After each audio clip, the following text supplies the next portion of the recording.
Shavua Tov. I'm sure this must have been the most amazing Shabbat. All the reports that I've got so far are nothing short of miraculous and amazing. I regret that I couldn't be here with you, but I do have 4 Shabbats off a year, and I also have 6 children.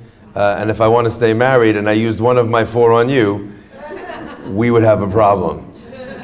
So tonight we're talking about the power of effective communication and how important it is, this idea of effective communication in any relationships. It underpins every single relationship, no matter what we're talking about. If this is a husband-wife, if it is parents and children, if it's friends, it's co-workers, it doesn't make a difference. The most important thing in the world for 2 human beings to get along is the ability to communicate. Now, Torah has a lot to say about this. The very first human being, Adam HaRishon, when he is created, the Torah describes him, it describes this moment as God breathing within him a spirit, and the spirit is translated in Onkelos by the translator as a ruach mimalala, a spirit of speech. That means that from its inception, humanity was designed primarily to be communication beings. And what is fascinating to note is that immediately after God creates this first human being, what is the very first thing that happens after this human being is left alone, after he does his first few jobs? He has a moment to be there by himself, and God says, Lo tov heyot ha'adam levado. It is not good for man to be alone. I want to draw home the importance of this phrase. Every single thing that God had made up until that point was called good. God created light, and he saw at the end of that day, and God said it was good, and God said it was good, and God said it was good. There's one thing that God made that was not good. Lo tov heyot ha'adam levado. Loneliness. Divisions between people. Those are not good. If ever there was a time to understand the nature of how not good divisions are between people, it is as we reflect over the last couple hours as the horrific reports have been coming in about our brothers and sisters being mowed down. I think the number now is 11 people dead and 14 injured. Because of divisions between people. Because of an inability to communicate, to speak to one another. So this is of paramount importance.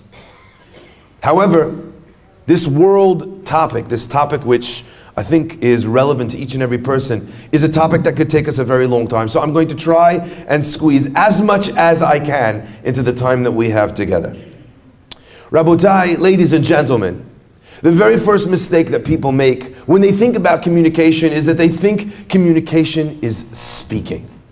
Communication is not about speaking. In fact, quite often, the very act of speaking is the parallel opposite of communicating.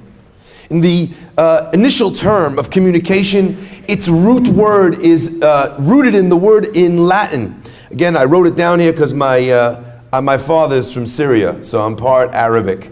And my mother's from Germany, I'm part Yiddish. But I'm 0 parts Latin, so forgive me. Communicare, which is a verb, and it means to make something common to many. To be able to share a common space through the use of speech. How much of our speech is accomplishing that? And how much of our speech is actually pushing people further away? What about the way that we talk brings people together? Allows you to use your lips. In Hebrew, these are called sifatayim. And the reason why they are called sifatayim is because they sit at the edge. The word sfat means edge. It's at the edge of the human body. In fact, on a biological level, it's the only part of your body there which sits on the outside, which matches the inside. Have you ever noticed that before? Most of your epidermis or skin looks different than this little part, which looks more like this part. That's not a design flaw. It's called sifatayim, it's called the edge, because this is the precipice. It's where inside meets outside, where internal and external come together, where I can show you and share with you that which is inside my innermost heart. So Rabotai, if we are trying to communicate, we are trying to share common ground, we are trying to come together, so much of communication has nothing to do with speaking. And it is much more about the way you see and feel and experience the other person before you even open your mouth. So I'd like to talk about a few of those things. I've broken them down into little pieces. They're how I remember them. It might not be helpful for you, but it's helpful for me, and that's really what matters. Number one, it doesn't matter what you said. What matters is what they heard.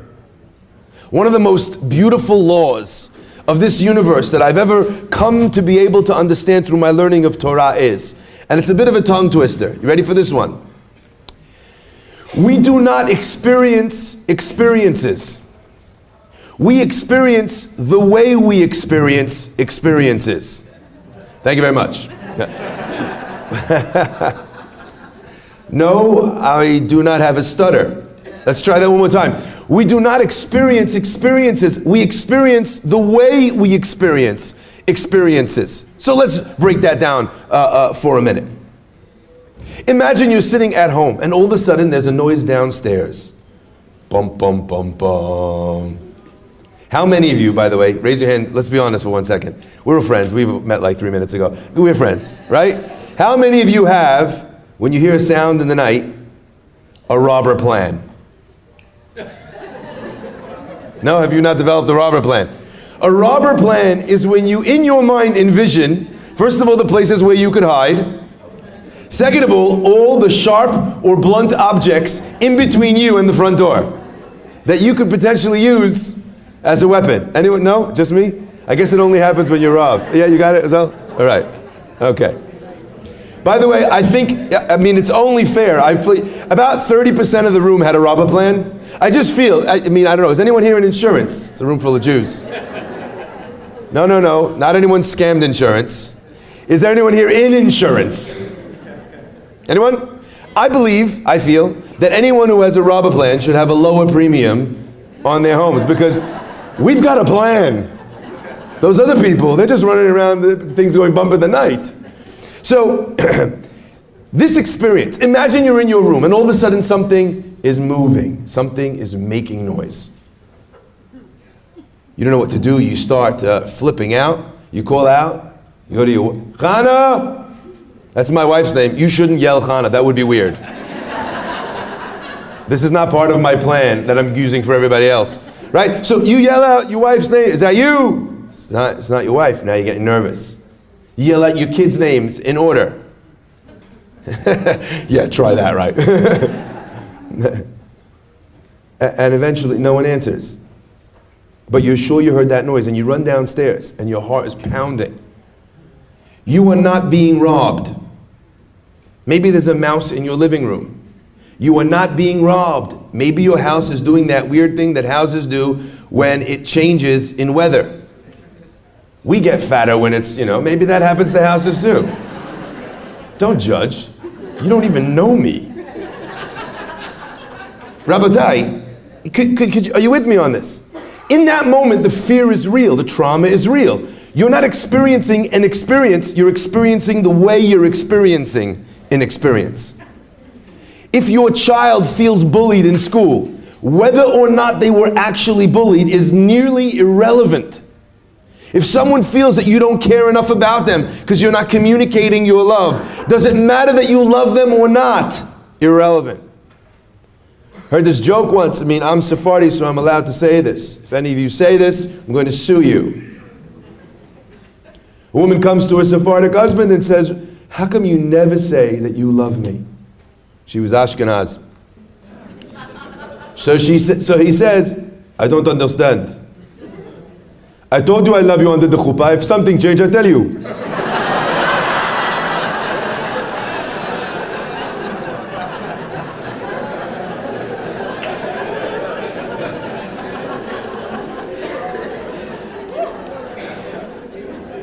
If someone doesn't feel loved, it doesn't matter that you love them. It doesn't matter that you feel that you're communicating it enough. They're not hearing it. So one more time. Rule number one, it doesn't matter what you said. What matters is what they heard.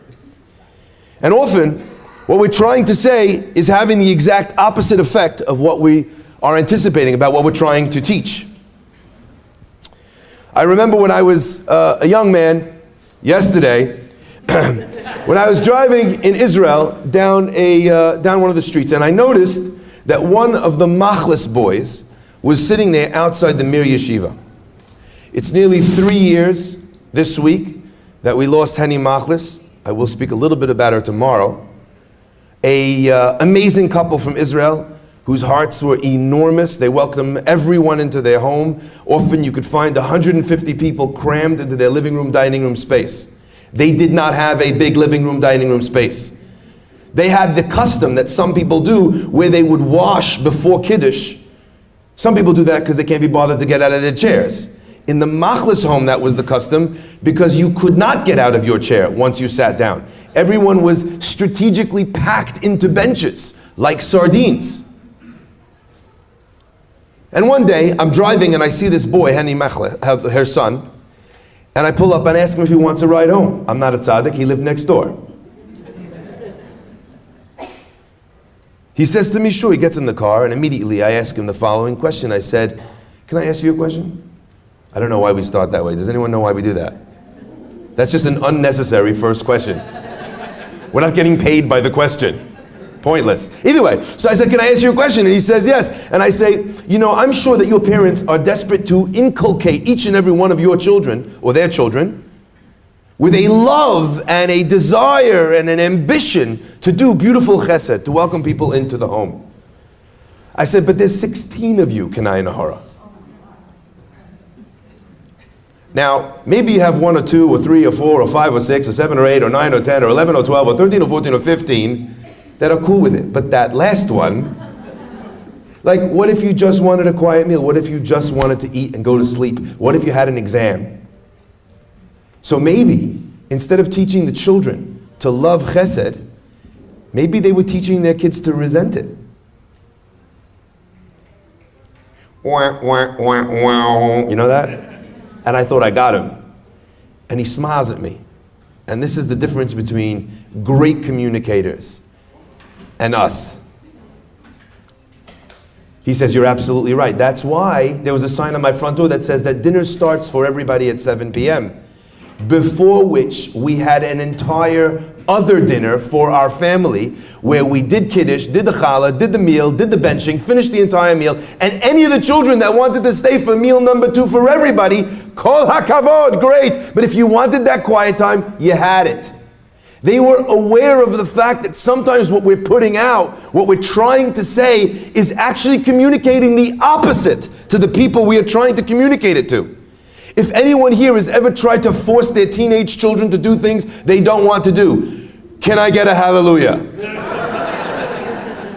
I never thought I would get it, by the way, that was amazing. Thank you, King David, for that one.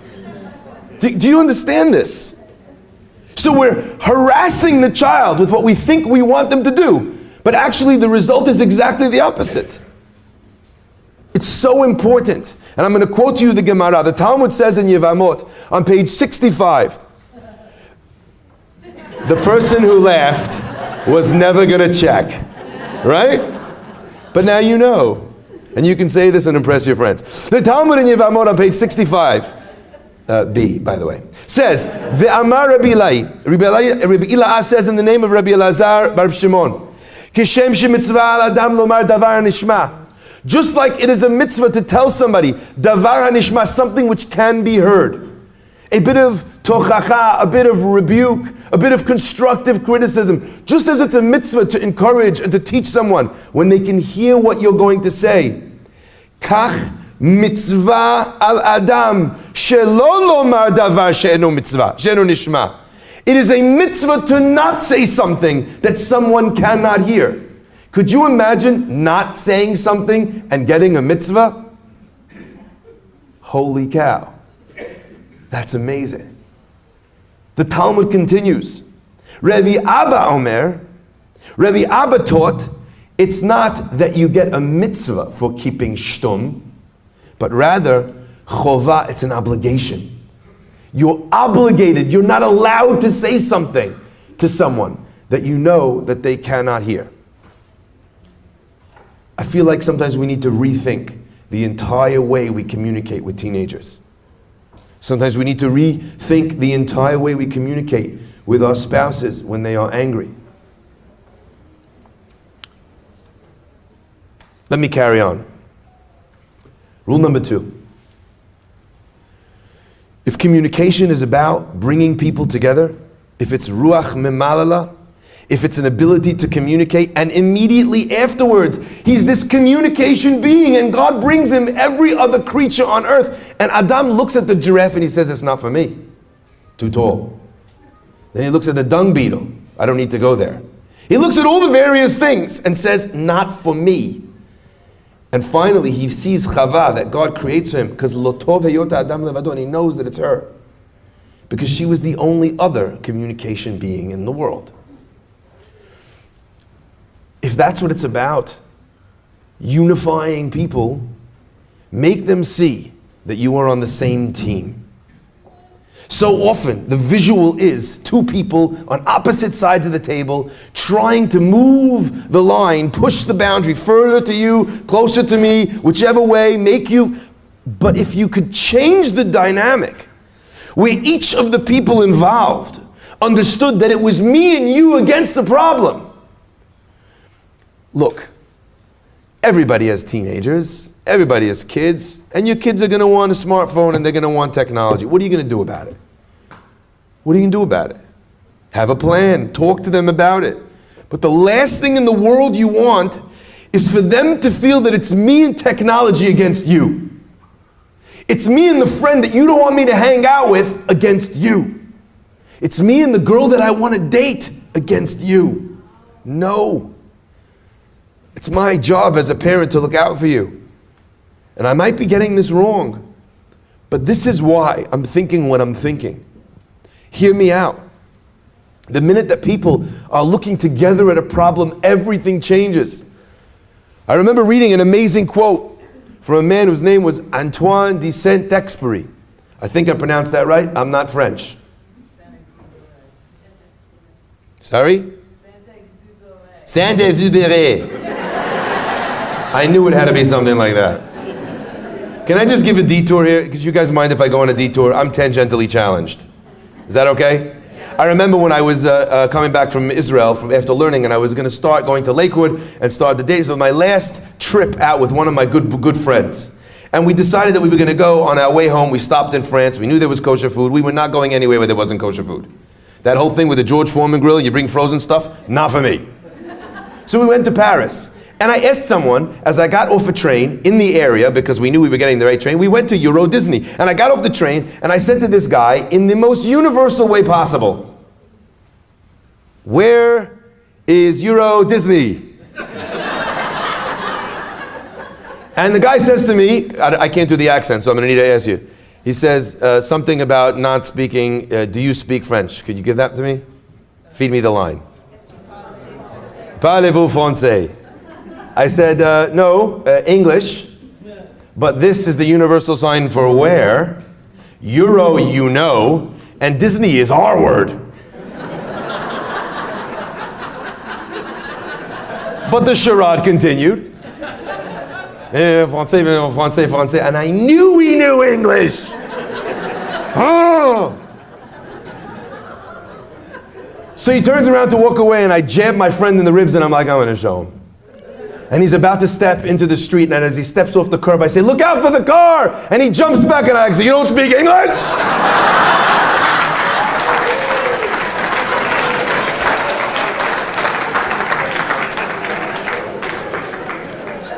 Rabotai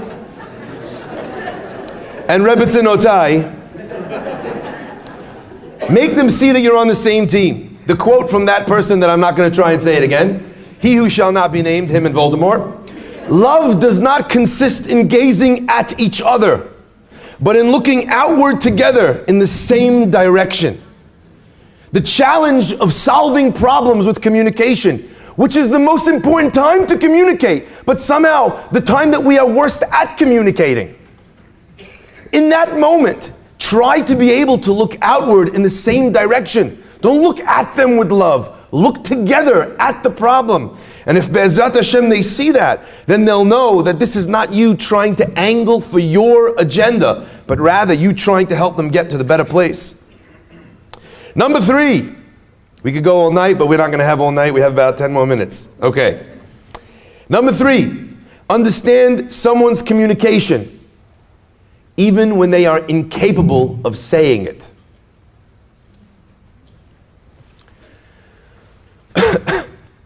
The pasuk says, when Moshe Rabbeinu was asked to go to save the Jewish people, Moshe says to God, I cannot do this. It's impossible. Do you know why it's impossible, he says? He says because 3 things. Number 1, he says, the people have not listened to me. Ve'ech yishma'eni Paro. And how will Paro listen to me? He's not even a slave. If the slaves won't listen, then for sure the king who stands a lot more to lose is not going to listen to me. So you want me to go to Paro to speak to him? I can't. If the people won't listen, then for sure Pharaoh won't listen. Va'ani aral sefatayim. And I have a speech impediment. I can't speak properly. What's fascinating to note is if you look a few Pesukim later, you'll notice that actually it says, after this thing, we go like pause. It just pauses the Torah. It kind of goes and says, oh, well, let's kind of go on a detour and tell you who Moshe and Aaron are, and these are Avraham, this is Reuven and Shimon, and Levi has sons, and Levi has a grand, this is Moshe and Aaron, Hem Abidabrim, they're the ones that are speaking to Pharaoh. It kind of goes on this tangent to tell us who Moshe and Aaron are. And then it says, and God said to Moshe, come to Paro. And Moshe says to Hashem, Moshe says to God, Ani aral sifatayim. I have a speech impediment. Ve'ech yishma'eni Pharaoh. And how will Pharaoh listen to me? You remember that? We kind of heard that verse already, right? Rashi, the classic commentator, on the spot, looks at this and he says, oh, you know why this is familiar? Because it's the same pasuk. It's the same verse. We're just repeating it now because we took a break. Now I have 2 problems with Rashi. Problem number 1. The first time Moshe said how many things? He said, the Jews won't listen, Pharaoh won't listen, and I can't speak. The second time it only says I can't speak and Pharaoh won't listen. We don't even mention the Jews. The second problem is if it's the same pasuk, it should be in the same order. And it's not. So how could Rashi say it's the same verse? And the answer to me, Rabotai, is something so powerful. You look at Moshe Rabbeinu and he throws the Jews under the bus. The Jews aren't listening. But how could it be that Moshe would say that about the Jews, that he loved so much, that he fought for in the last parsha, that since you sent me, things are only worse, God? Lama zeh shelachtani? Why are you doing this to the people? You sent me, you told me it was going to be better, and it's worse. The answer is, Rabotai, the Torah goes on a detour to remind you, who is this Moshe?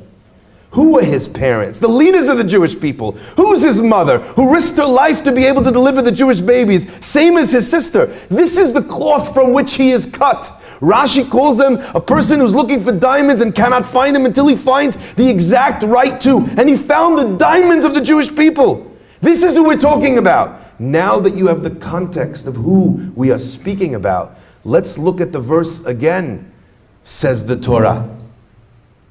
He's not talking about the Jewish people.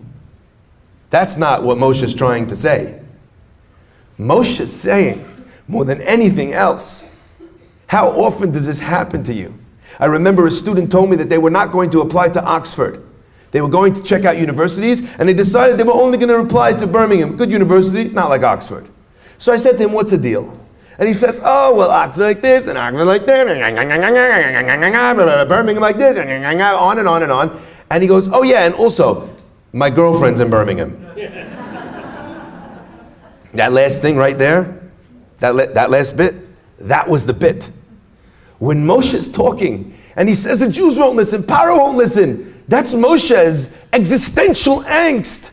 Because Moshe says, I'm not the right person. I told you before, when you tried to convince me, shlach na biyad tishlach, let anyone else do this. Let Aaron do it. Let anyone would be better than me. I can't do this. I can't speak. And when Moshe feels that way, it's the last thing that he says. But after understanding who he is, we know it's only coming from the fact that Moshe cared so much. He wanted them to have the best person to represent them to Paro. And here you get what Moshe is saying to God. Not, I don't trust you. Why haven't you redeemed them? But maybe, God, you sent me. But since I went to speak to him, it's only worse. Maybe I made it worse.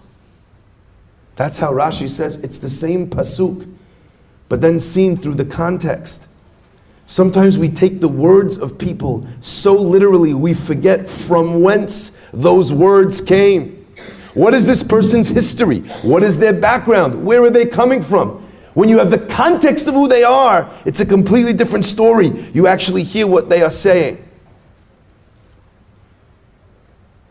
There was a young man who came to me and introduced me to a girl that he'd been dating for a long time.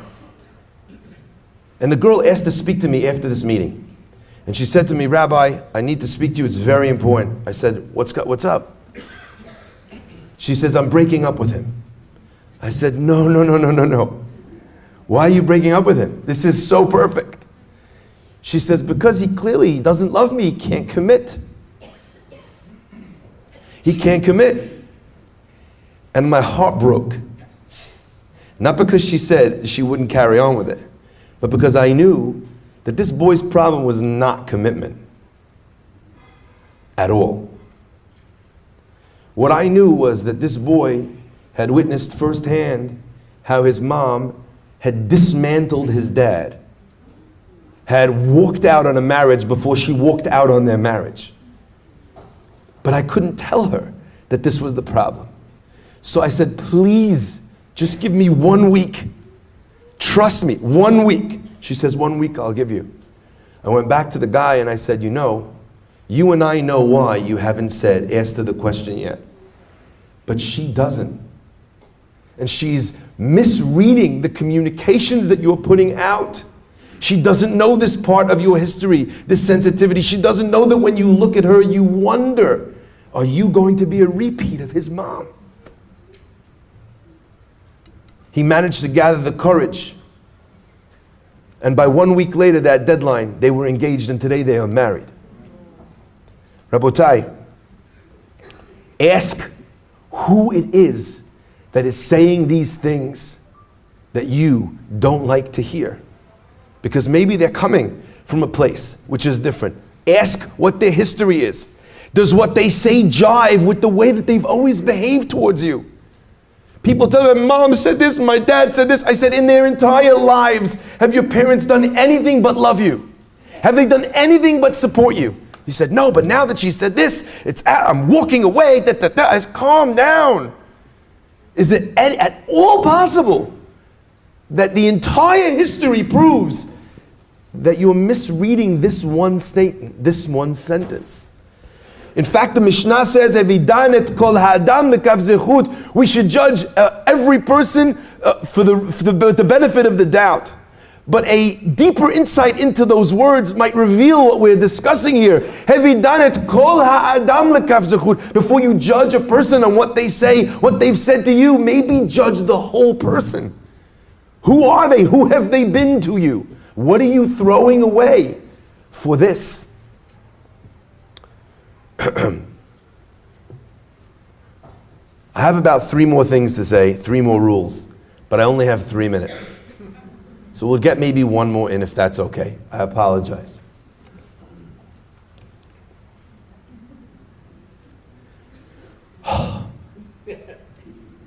This is a tough one. It's the 11th commandment in the Torah, thou shalt not go overtime. That's why there are only 10 commandments, by the way. If this is what communication is, it's quite difficult, isn't it? To understand what they're saying when they're incapable. To know what they need to hear. To make them see you're on the same page. To understand that even if I said something, maybe they're hearing it differently than the way I put it out. So it's liable to make us despair. But there's a beautiful pasuk in Mishleh said by the wisest man on earth, King Solomon. Kimayim apanim lapanim, just as the waters reflect your face when you look into the water, ken lev ha'adam la'adam, so too is the heart of one human being to the heart of another. When you look in the water, you see your reflection, you see yourself in it. There's no mistaking what you see. Somehow, hearts have a way of communicating in a way that mouths do not. I'm going to read you a little piece from the Shlah HaKadosh, where he quotes from Rabbeinu Tam, and there's a disagreement if it's actually from Rabbeinu Tam or not. But whoever it is from, it is magnificent. Ki kol davar sheyatza min halev, every single thing that really emanates from your heart, yichnos belev, will enter into someone else's heart. V'chol asher, anything that comes only from the peh, from the mouth, lo ya'avor ha'ozen, will not even penetrate the ear. And it was a wise man who once said, says the Shlah, that if he wants to know if something was said with someone's full heart, he would take this idea and turn it inside out. He would look and see within himself, did what they say to him resonate? Did that penetrate my heart? And I use that. If it penetrates me, I know that it came from his heart or from her heart. And if it doesn't get inside, then I know that they were insincere. Now this idea, Rabotai, is so powerful because it tells us that even when we are wrong, we can sometimes be right. When words are said with love and care, even if they're the wrong words, they still have the right effect. So speak to your children when you're unsure. Speak with heart. Speak with love. Make them understand that you're on the same team. And even if you get the words themselves wrong, you will have communicated to them deeply enough that you love, care, and concern for them is real, that they will get the message that you are putting out. Shlach lachmecha al pnei hamayim, put your breads on the waters, for in the many days they will come back to you. Shavua Tov.